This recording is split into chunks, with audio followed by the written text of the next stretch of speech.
ఏదైతే కూటమి ప్రభుత్వం ఒక మంచి ఉద్దేశంతో డిఎస్సి పెట్టి దాంట్లో 16,000 మందికి అందరికీ పోస్టింగ్లు ఇచ్చిన ఒక నెలకు అదంతా అంటే దాంట్లో కొన్ని పొరపాట్లు జరిగినాయని, తప్పులు జరిగినాయని, ఆ తర్వాత నిరసన పేరుతో ఈరోజు పులివెందుల్లో ఇంత రాద్ధాంతం. ఇవన్నీ మన పులివెందుల ప్రజలకు అవసరమా?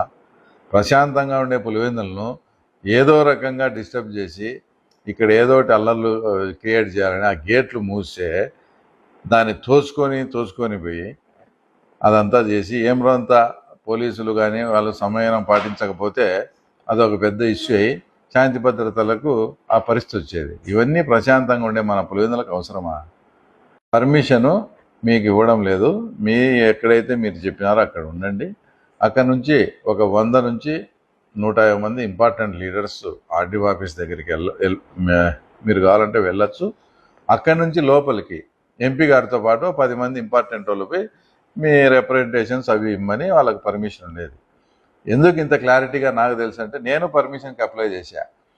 3-4 రోజుల నుంచి చూస్తానా ఆడ దీక్షలు ఈడ దీక్షలు అని పెట్టి సంబంధం లేని ఇష్యూ అంతే మాట్లాడుతా వాళ్ళు ఇష్టం వచ్చినట్టు మాట్లాడుతున్నారు. కాబట్టి మా ప్రభుత్వం చేసిన దానికి మద్దతుగా మేము కూడా శాంతియుత ర్యాలీ ఈరోజు నిర్వర్తిస్తాము. వాళ్ళది ఇంకా 3 రోజులు అయింది, సూను చాలైంది మాకు. మేము కూడా శాంతియుతంగా మేము ధైర్యంగా డిఎస్సి పెట్టాం, ఇన్ని పోస్టులు ఇచ్చినాం, ఎక్కడ అవకతవకలకు ఛాన్సే లేదని శాంతియుతంగా మేము కూడా వచ్చేసి ధర్నా చేస్తామని పోలీసు వాళ్ళని అడిగితే వాళ్ళు ఈరోజు పెట్టుకున్నారు. ఆ తర్వాత మీరు ఇంకో రోజు కావాలంటే పెట్టండి, వద్దంటే మేము ఆ తర్వాత నైతికంగా అంటే పులివెందుల ప్రశాంతంగా ఉండాలనే ఉద్దేశంతో మేము మా శాంతియుత ధర్నాన్ని కూడా విరమించుకున్నాము.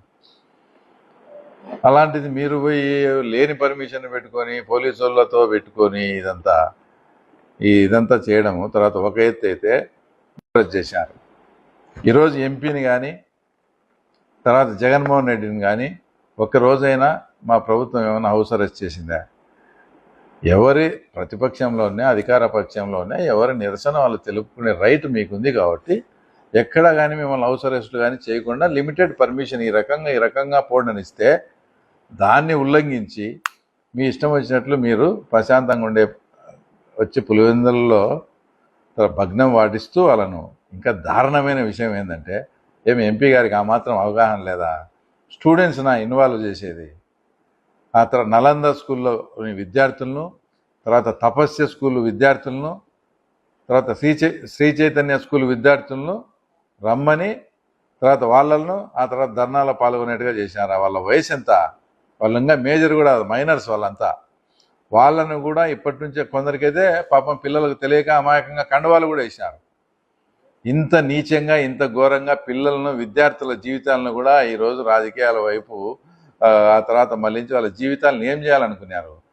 నువ్వు ఒక ధర్నా నిర్వహిస్తావంటే నువ్వు ఆ ధర్నాను లీడ్ చేస్తావంటే ఇలాంటివి తప్పని చెప్పాల్సిన బాధ్యత మీకు లేదా ఎంపీకి? ప్లస్ మేము స్కూల్ వాళ్ళను విచారిస్తే మున్సిపాలిటీకి చెందిన ఒక 10 మంది పేర్లు మేము కావాలంటే పోలీసులు అడిగితే చెప్తాం సార్. 10 మంది వచ్చి మీరు భవిష్యత్ పులివెందుల్లో స్కూళ్ళు నడుపుకోవాలంటే ఈరోజు మీ ధర్నాకు మీరు స్టూడెంట్స్ని పంపించాల్సిందని వాళ్ళని బెదిరించి తర్వాత వాళ్ళతో స్కూల్ విద్యార్థులతో ధర్నాలు చేశారా? ఇంత నీచమైన కార్యక్రమమా? అంటే పిల్లలకు వాళ్ళ భవిష్యత్తును పాడు చేసి ఇప్పటి నుంచే వాళ్ళను ఆ తర్వాత ఏం చేయాలనుకుంటారు మీరు? సరే, దాంట్లో ఉద్యోగం రానోడు ఎవడన్నా వచ్చాడా ఈ ధర్నాకు?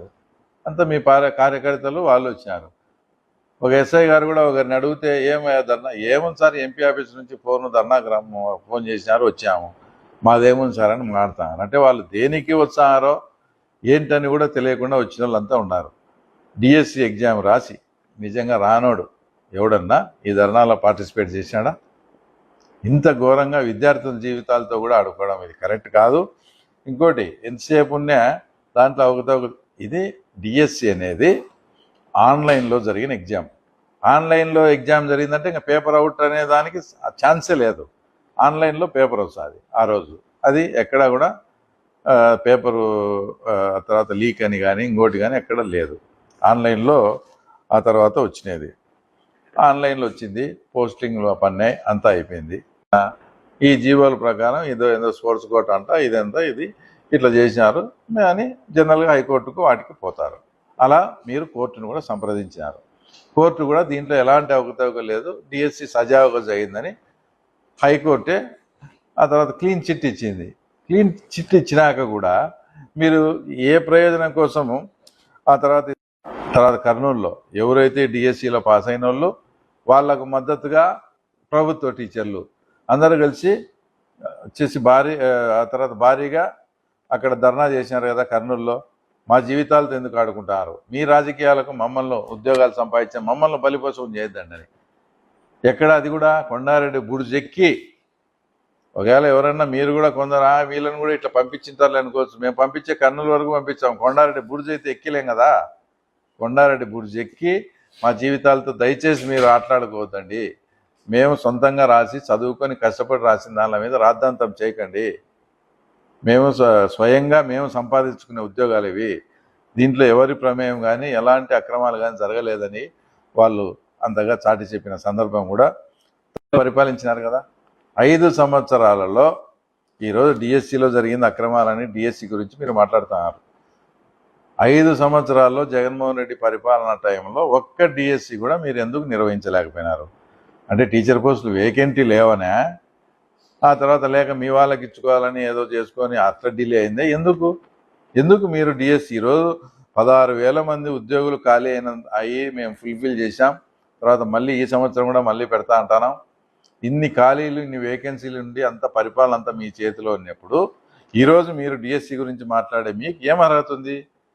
ఆ తర్వాత మీరు జాబ్ క్యాలెండర్ కూడా రిలీజ్ చేసి డిఎస్సి ఎందుకు మీ 5 ఏళ్ల కాలంలో ఒక్క డిఎస్సి కూడా మీరు ఎందుకు నిర్వహించలేకపోయినారో సూటిగా ఎంపీ సమాధానం చెప్పాలి. ఈరోజు మా లోకేష్ బాబు రాజీనామా చేయాలంటారు, దానికి ధర్మేంద్ర ప్రధాన్ ముడిపెడతారు. ఇప్పుడు సెంట్రల్లో నీటిలో జరిగిన దానికి డిఎస్సిలో జరిగిన దానికి ఏమన్నా సంబంధం ఉందా? నీట్ ఎగ్జామ్ అనేది ఆల్రెడీ పేపర్ లీక్ అయిపోయింది.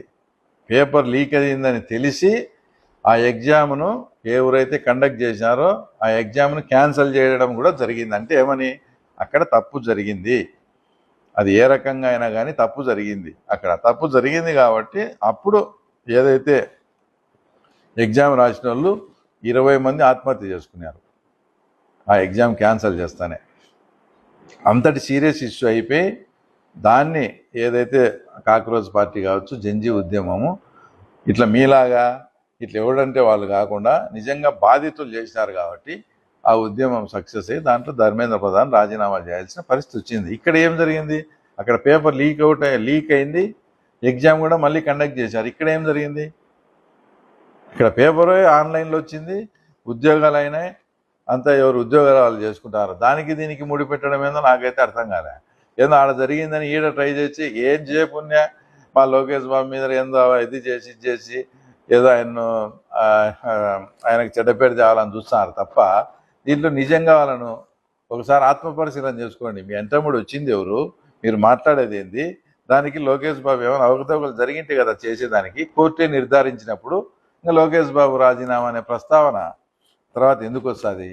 కాబట్టి ఎవరైతే లీడ్ చేసిన ఎంపీ గారికి మేము చెప్పేది, అనేకమైనటువంటి సమస్యలు ఉన్నాయి. మీరు ఎత్తుకునే సబ్జెక్టు 100% తప్పు.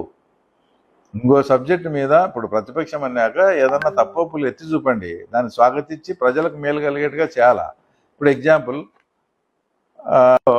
52% షార్ట్ ఫాల్ ఉంది, ఇంకా వేరే మండలాల్లో కొంత, అన్ని ఇట్లా వర్షాభావ పరిస్థితులు షార్ట్ ఫాల్ ఉన్నాయి. రైతులు అసలు విత్తనం వేసుకునే పరిస్థితి లేదు, కొందరు విత్తనాకు కూడా పండుతాయి లేదో తెలియదు.